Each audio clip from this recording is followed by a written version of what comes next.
Hallelujah, praise the Lord, hallelujah, hallelujah, praise the Lord, hallelujah, hallelujah. మీ అందరికీ ఒక ప్రశ్న, నిజాయితీగా సమాధానం చెప్పండి. ఎలా చెప్పాలి? నిజాయితీగా సమాధానం చెప్పండి.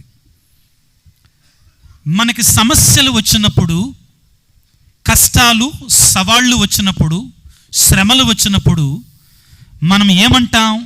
దేవుడు నాకు దగ్గరగా ఉన్నాడంటామా? దేవుడు నన్ను మరిచిపోయాడు, దేవుడు నన్ను పట్టించుకోవట్లా అంటామా? ఏమంటాం? అందరూ అంటాం కదా. చాలా నిజాయితీగా చెప్పారు, వెరీ గుడ్. సహజంగా ప్రియులారా, మనకి సమస్యలు వచ్చినప్పుడు, సవాళ్ళు వచ్చినప్పుడు, కష్టాలు వచ్చినప్పుడు మనం ఏమంటామంటే, దేవుడు నా నుండి దూరం అయిపోయాడో, దేవుడు నన్ను మరిచిపోయాడో, దేవుడు నా ప్రార్థన ఆలకించటం లేదో, దేవుడికి నేనంటే ఇష్టము లేదు. ఇవండి మనం చెప్పేది. కానీ ప్రియులకు దేవుని బిడ్డలారా, గుర్తుపెట్టుకోండి ఈ మాటని. ఏమిటంటే, నువ్వెప్పుడు సమస్యలలో ఉంటావో, ఎప్పుడు సవాళ్ళలో ఉంటావో, ఎప్పుడు కష్టాలలో ఉంటావో, అప్పుడే దేవుడు నీకు ఇంకా ఎక్కువగా దగ్గరగా ఉంటాడో. Hallelujah, hallelujah, praise the Lord. Praise the Lord. ఇది సత్యం ప్రియులకు దేవుని బిడ్డలారా, ఇదే సత్యం. మీకందరికీ మరొక ప్రశ్న, జాగ్రత్తగా వినండి. నన్ను కొన్ని చోట్ల ప్రశ్నల ఫాదర్ అంటారండి. మీ ఇంట్లో నీకు 2 కూతుర్లు ఉన్నారు, 2 కొడుకులు ఉన్నారు అనుకుందాం, ఎవరో ఒకళ్ళు. అర్థమైందా? ఒక కూతురికి ఎటువంటి సమస్యలు లేవు, వివాహమైంది, అంతా బాగానే ఉంటుంది, ఓకే, అంతా కులాస, అంతా హ్యాపీ. తల్లివి నువ్వు, ఎవరివి? తండ్రివి నువ్వు, ఎవరివి? ఎటువంటి తండ్రివి? ప్రేమించే తండ్రివి. రెండవ కూతురికి అన్ని శ్రమలే పాపం, అన్ని కష్టాలే పాపం. నీవు ఒక తల్లిగా, ఒక తండ్రిగా సుఖంగా ఉన్న కూతురు గురించి ఎక్కువ ఆలోచిస్తావా, కష్టాల్లో ఉన్న కూతురు గురించి ఎక్కువ ఆలోచిస్తావా? ముక్త కంఠంతో చెప్తున్నారు. నేను అడిగే ప్రశ్న ఏంటంటే, నువ్వు ఒక మానవ మాతృడు అనేటి ఒక తల్లివే, ఒక మానవ మాతృడు అనేటి ఒక తండ్రివే, నీకు 2 కుమార్తెలుంటే సుఖంగా ఉన్న కుమార్తె గురించి అంతగా ఎక్కువగా ఆలోచించకుండా, శ్రమల్లో ఉన్నటువంటి, బాధల్లో ఉన్నటువంటి, కష్టాల్లో ఉన్న కుమార్తె గురించే ఎక్కువగా ఆలోచిస్తే, ఎక్కువగా సహాయం చేయాలనుకుంటే, నీ పరలోక తండ్రి, నిన్ను మిక్కిలిగా ప్రేమించిన తండ్రి, నిన్ను తన రూపాకారములతో కలుగజేసుకున్న ఆ తండ్రి, నువ్వు శ్రమల్లో ఉంటే ఇంకా ఎంత ఎక్కువగా నీ గురించి ఆలోచిస్తాడు. Hallelujah, hallelujah, praise the Lord, praise the Lord, praise the Lord, praise the Lord. నువ్వు నమ్మిన దేవుడు, నువ్వు విశ్వసిస్తున్న దేవుడు నీకంటే కూడా మంచివాడు కాడా? ఆలోచించండి పిల్లారా. బైబిల్ గ్రంథంలో ప్రియులారా, మీకు కొన్ని సంఘటనలు మాత్రం చూపిస్తాను, చాలా ఉన్నాయి. ఏమిటి అంటే, తన బిడ్డలమైన మనం, తన ప్రియులమైన మనం శ్రమలలో ఉంటే ఆయన కన్నీరు కార్చాడు. మనం వేదనతో ఉంటే ఆయన బాధపడ్డాడు. మనం కష్టపడుతున్నామని తెలిసి ఆయన పరిగెట్టుకుని వచ్చాడు. ఇది నువ్వు నేను నమ్మినటువంటి దేవుడు, నీవు నేను విశ్వసిస్తున్నటువంటి దేవుడు. నువ్వు అనమాకో, దేవుడు నన్ను పట్టించుకోవటంలో, నా కష్టాలలో, నా శ్రమల్లో నాకు ప్రార్థన ఆలకించటం. No, the more you are in trouble, the closer God is to you. దేవుడు నువ్వెంత శ్రమలలో ఉంటే అంత దగ్గరగా ఉంటాడు, నేను ఇంకా అంతగా ప్రేమిస్తాడు బిడ్డ. అంటే శ్రమల్లో ఉండాలని కాదు, కారణం ఏంటంటే ఆ దేవుడు, ప్రేమామయుడైన దేవుడు నిన్ను తన అరచేతులలో భద్రపరచుకోవాలని చూస్తాడు. Hallelujah, hallelujah, praise the Lord, praise the Lord, praise the Lord, praise the Lord. ప్రియులారా, ఇశ్రాయేలు ప్రజలు ఐగుప్తు దేశపు బానిసత్వంలో ఉండగా, ఎట్టి చాకరీ చేస్తుండగా, శ్రమలలో ఉండగా, కష్టాలలో ఉండగా, కన్నీళ్లలో ఉండగా, వారు మొరపెడితే దేవుడు పలికిన మాట ఏమిటో తెలుసా? నా బిడ్డలు పడుచున్న బాధలు నా కళ్ళారా నేను చూశాను, వారు ఆక్రందనతో కూడి చేసినట్టు ప్రార్థనని నా చెవులారా నేను విన్నాను, వారిని విడిపించుటక నేను దిగి వచ్చాను అన్నాడండి. నిర్గమకాండం 3వ అధ్యాయము 7-8 వచనాలు చదువుకుందాం పిల్లకు దేవుని బిడ్డలారా. నిర్గమకాండం 3వ అధ్యాయము 7-8 వచనాలు చదువుకుందాం త్వరగా. అంతటా దేవుడైన యావే ఐగుప్తు దేశములో నా ప్రజలు అనుభవించుచున్న బాధలు కన్నులారా చూచితిని. దాసాధ్యక్షుల బారి నుండి విడిపించమని వారు చేసిన మనవిని నేను వింటిని. వారు పడు పాటులను గుర్తించుతిని. ఐగుప్తు దేశీయుల ఇనుప పిడికల నుండి వారిని విడిపించి క్రిందికి దిగి వచ్చుతనే. Hallelujah, praise the Lord, praise the Lord, praise the Lord. మీరందరికీ ఒక ప్రశ్న మళ్ళీ. మంచి కుండ ఎక్కువ మేలు చేస్తుందా, పగిలిపోయిన కుండ ఎక్కువ మేలు చేస్తుందా? గట్టిగా చెప్పండి. కానీ ప్రియ దేవుని బిడ్డ, దేవుని చేతుల్లో మంచి కుండ కంటే కూడా పగిలిపోయిన కుండ ఎక్కువ అద్భుతాలు చేస్తుంది కొన్నిసార్లు. హల్లెలూయా. ఇక్కడ మంచి కుండలు వద్దంటల్లా నేను. నో, డోంట్ మిస్అండర్స్టాండ్ మీ, దయచేసి బయటికి వెళ్ళిపోయి ఆయన ఒక ఆయన వచ్చాడు, బట్టతల ఫాదరు ఎక్కడి నుంచో, ఆయన మనం మంచి కుండల్లాగా ఉండొద్దని దేవుడు అనుకున్నో, అది కాదండి నా ఉద్దేశం. దయచేసి నా మాటలను అపార్థాలుగా పెడార్థాలుగా తీసుకోమాకండి. ఏమంటున్నానంటే ప్రియులారా, కొన్నిసార్లు అయ్యో నా జీవితం పగిలిపోయింది కదా, నా జీవితం ఓడిపోయింది కదా, నా జీవితం పనికిరాంది కదా అనుకున్నప్పుడు నీ పాత్రను పనికి వచ్చే పాత్రగా మార్చగలిగిన దేవుడు నీ దేవుడు ప్రియులారా. Hallelujah, praise the Lord, praise the Lord, praise the Lord. ప్రియులారా, ఇదిగో మోషే నత్తివాడు, మాట్లాడతాం రాదో కానీ గొప్పవాడిగా చేశాడు. Hallelujah, praise the Lord. యోసేపు అన్నోడు బావిలో వేశాడు, అమ్మి వేశారు కానీ గొప్పవాడిగా చేశాడా లేదా? Hallelujah, praise the Lord, praise the Lord. ప్రియులారా, మగ్దలా మరియ ఒక వ్యభిచారి ప్రియులకు దేవుని బిడ్డలారా, ఆమెను ఉత్థానమైన తర్వాత మొట్టమొదటిసారిగా ఆమెకు కనపడి తన స్వార్థికురాలిగా మార్చుకున్నాడు ప్రియులారా. Hallelujah, praise the lord. పేతురు గారు ఒక చేపలు పట్టేటువంటి వాడు ప్రియులారా, పనికిరాడు వాడు అనుకుంటామండి, చాతలు పట్టేవాడే కదా అనుకుంటామండి. ప్రియులకు ఏం చేశాడు? ఒక గొప్ప నాయకునిగా స్త్రీ సభని ఆయన యొక్క స్తంభం మీద నిలిపాడు. ప్రియ దేవుని బిడ్డలారా, దేవుని యొక్క పుస్తకములో పనికిరానిదనేటువంటిది ఏది కూడా లేదో. ఎస్, దేవుని యొక్క డిక్షనరీలో పనికిరాందనేటువంటిది ఏది కూడా లేదండి. నేను పగిలిపోయా అనుకుంటున్నావా?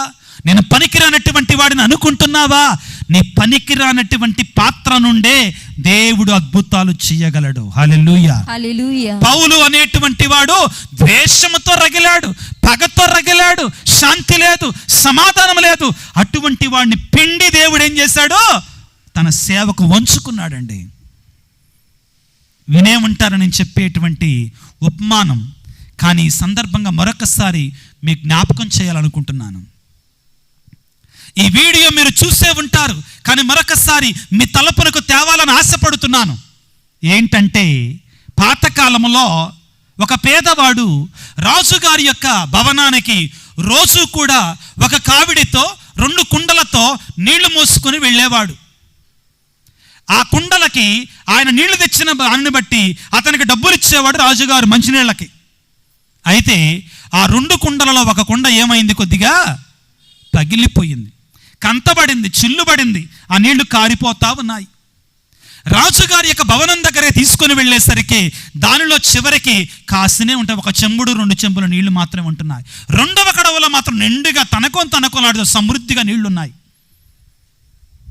ఒక రోజున ఈ పేదవాడు ఆ 2వ కడవని, ఆ పగిలిపోయిన కడవని నీళ్లలో ముంచుతుంటే కడవ వేదనతో, కన్నీటితో, బాధతో అన్నదట, అయ్యా నేనొక పగిలిపోయిన పనికిరాని కడవనయ్యా, నేనొక పగిలిపోయిన పనికిరాని పాత్రనయ్యా, నన్ను మోస్తున్నావు కానీ నా వలన నీకు ఉపయోగం లేదయ్యా, నేను పనికిరానటువంటి దానినయ్యా అంటే ఆ పాత్రతో అన్నాడటండి ఆ పేదవాడు, నువ్వు పనికిరాని దానివా?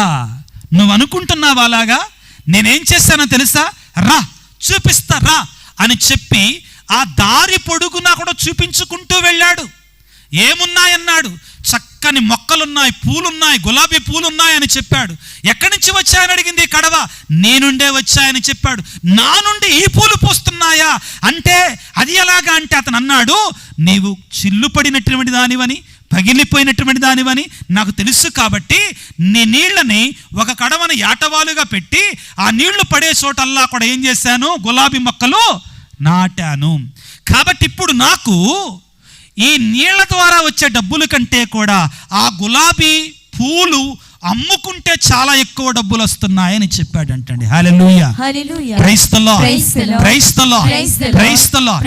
ప్రియ దేవుని బిడ్డ, నేను పగిలిపోయినటువంటి పాత్రని, పనికిరానటువంటి పాత్రని, దేవుడు నన్ను మరిచిపోయాడు, నేను విలువైనటువంటి దానిని అనుకోమాకో. పగిలిపోయిన పాత్రని విలువైన పాత్రగా మార్చే దేవుని సన్నిధిలో నువ్వు ఉన్నావు. ఆ దేవుడు నిన్ను దీవిస్తున్నాడు, ఆ దేవుడు నిన్ను ఆశీర్వదిస్తున్నాడు. ఇశ్రాయేలు ప్రజలు ప్రియులారా, ఆక్రందనతో కూడినటువంటి, వేదనతో కూడినటువంటి, కన్నీటితో కూడినటువంటి ప్రార్థన చెయ్యగా దేవుడు వారి దగ్గరకు దిగి వచ్చాడు. అద్భుత రీతిగా మహాద్భుత కార్యాల ద్వారా వారి దగ్గరకు వచ్చి వారిని దీవించాడు, వారిని లేవనెత్తాడు. పిల్లారా, కీర్తనల గ్రంథం 34వ కీర్తన, కీర్తనల గ్రంథము 34వ కీర్తన 18వ వచనాన్ని చదవండి. చక్కని మాటలు అక్కడ ఉంటాయి పిల్లారా. వేదన వలన గుండెన పగిలిన వారికి ప్రభు ఎక్కడుంటాడంటండి, మరొకసారి చదవండి అమ్మా వాక్యాన్ని. వేదన వలన గుండెలు పగిలిన వారికి ప్రభువు చేరువలనే, ప్రభువు దూరంగా ఉంటాడు. అంతేనమ్మా? ఎలా ఉంటాడు? ఎలా ఉంటాడు? చేరువలో అంటే మరి మీరు ఇందాకలు అన్నారు, నాకు బాధలు వచ్చినాయి, నాకు కష్టాలు వచ్చినాయి, దేవుడు నాకు దూరం అయిపోయాడు, దేవుడు నన్ను పట్టించుకోవట్లే అన్నాడుగా, అంటున్నావుగా. కానీ ఇక్కడ ఏమంటున్నాడు దేవుడు? వేదనలో ఉన్నటువంటి వారికి దేవుడు ఎక్కడ ఉంటాడట? చేరువలో ఉంటాడంటండి, దగ్గరగా ఉంటాడు. బిడ్డ, నువ్వు వేదనలో ఉన్నావా? నువ్వు బాధలలో ఉంటున్నావా? నీ బాధల్లో పడి ఆయన స్వరాన్ని వింటలేదు. నీ కళ్ళు బయర్లు కమ్మే ఆ శ్రమలలో, ఆ కష్టాలలో నువ్వేం చూస్తున్నావో చూడలేకపోతున్నావు, నీ ఆత్మీయ నేత్రాలు తెలుసుకోలేకపోతున్నావు. వేదనలో ఉన్నటువంటి వారికి ప్రభు అంటండి చేరువలో ఉంటాడు. మరొక్కసారి అర్థవంతంగా వాక్యాన్ని చదువుకుందాం పిల్లారా. వేదన వలన గుండెలు పగిలిన వారికి ప్రభువు చేరువలోనే ఉంటాడు. బాధల వలన ధైర్యం కోల్పోయిన వారిని అతడు రక్షిస్తాడు. పిల్లారా, నువ్వు నీతిమంతుడవై ఉండి కూడా, నీతిమంతురాలువై ఉండి కూడా, దేవుని యొక్క వాక్యానుసారముగా జీవిస్తున్నప్పుడు కూడా నీకు శ్రమలు వస్తున్నాయా? కష్టాలు వస్తున్నాయా? దేవుడు నిన్ను లేవనెత్తే సమయం దగ్గరకు వచ్చింది. Hallelujah, praise the Lord, praise the Lord. దేవుని నమ్మినటువంటి వారి చుట్టూ 1000 మంది ఉండొచ్చు శత్రువులో, కానీ ఆయన హస్తం నీకు తోడుగా ఉంటుంది. చదువుకుందాం 19వ వచనం. పుణ్య పురుషుని చాలా ఆపదలు చుట్టుముట్టును, కానీ ఆ విపత్తులన్నిటి నుండి ప్రభువు అతన్ని రక్షించేస్తాడంతే. You don't worry, the Lord is going to be on your side. The Lord is going to protect you. The Lord is going to lift you. ప్రియులారా, అన్న దేవుని సన్నిధిలో ఎలా ప్రార్థన చేస్తుందండి? వేదన వలన గుండెలు పగిలాయంటండి ఆమెకి. వాక్యం ఉంటుందండి అక్కడ. పిల్లలు లేకపోతే సవతి ఎగతాళి చేస్తుంది, ఇరుగు పొరుగు వారు ఎగతాళి చేస్తున్నారు, సూటిపోటి మాటలు, అవమానముతో కూడిన మాటలండి. గుండెలు పగిలిపోయాయండి ఆ తల్లివి.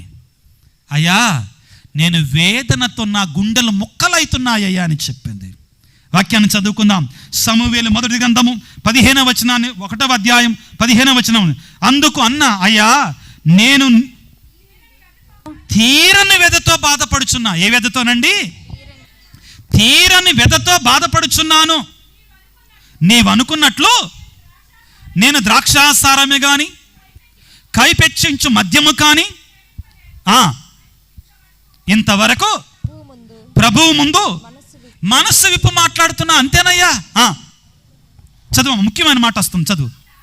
ఈ దాసురాలు పనికి మాలినదని భావింపవలదు. పిల్లలు అన్యులు మనం అనుకుంటాం మనం పనికి మానవాళ్ళమని, మన పాత్ర మనం పగిలిపోయిన పాత్రని, మన ఉపయోగం లేని పాత్రని అన్యులు అనుకుంటారని కొన్నిసార్లు. అయ్యా నన్ను అలా అనుకోమాకయ్యా. ఆ తర్వాత కోపతాపములతో, ఇప్పుడు వినండి మాట పిల్లరా, నా హృదయము బ్రద్దలైపోచుండగా ఇంతసేపు ప్రభుని ఎదుట మాట్లాడుచున్నాను. ఆ తల్లి గుండెల పగిలిపోయిందండి. ఆ తల్లి గుండె ఏమైంది? పగిలిపోయింది. ఎవరి దగ్గరికి వెళ్ళింది? దేవుని దగ్గరికి వెళ్ళింది. ప్రియ బిడ్డ, ఈ రాత్రికాల సమయంలో వేదన వలన గుండె పగిలిన వారికి దేవుడు చేరువలో ఉంటాడు, దగ్గరలో ఉంటాడు. దేవుడు నన్ను మరిచిపోయాడు, దేవుడు నా ప్రార్థన ఆలకించట్లా, దేవుడు నాకు దూరం అయిపోయాడు, దేవుడు నన్ను పట్టించుకోవటల్లా, నో, ఇంకా దేవుడి దగ్గరగా ఉంటాడు. మీరే అన్నారు కదా ఇందాక, ఇద్దరు కూతుర్లు ఉంటే ఒక కూతురికి అంతా బాగానే జరుగుతుంది, ఇంకొక కూతురు అష్ట కష్టాల పాలవుతుంది. ఎవరిని ఎక్కువ తలంచుకుంటావంటే బాధల్లో ఉన్న కూతురునే. నీ దేవుడు కూడా అంతే, నీ ప్రభువు కూడా అంతే. నువ్వు కష్టాల్లో ఉన్నప్పుడు ఇంకా ఎక్కువగా ఆలోచిస్తాడు, అయ్యో నా బిడ్డను ఎలాగా నడిపించాలి, ఎలాగా పైకి తీసుకురావాలి. ఈ రాత్రికాల సమయంలో ప్రియులారా, నీ దేవుడు నీకు తోడుగా ఉండబోతున్నాడు, నిన్ను దీవించబోతున్నాడు. నిన్ను ఇంకా ఎక్కువగా, నీ సమస్య ఎంతటైనా కానీ, నీ కష్టం ఎంత బరువైందనా కానీ, నీ హృదయం ఎంతగా ముక్కలైనా కానీ, దాన్ని అతికించగలిగినటువంటి సమర్థుడైనటువంటి ఆయన సమర్థవంతమైనటువంటి సన్నిధిలో నువ్వు ఉన్నావు. ఆయనకి సమర్పించుకుందాం. తలలు వంచి చిన్న ప్రార్థన చేసుకుందాం. సర్వశక్తిమంతుడా, సర్వోన్నతుడా, ప్రేమామయుడా, సమర్థవంతుడా, నీ సన్నిధిలో నేనున్నాను ప్రభువా, నీకు స్తోత్రాలు.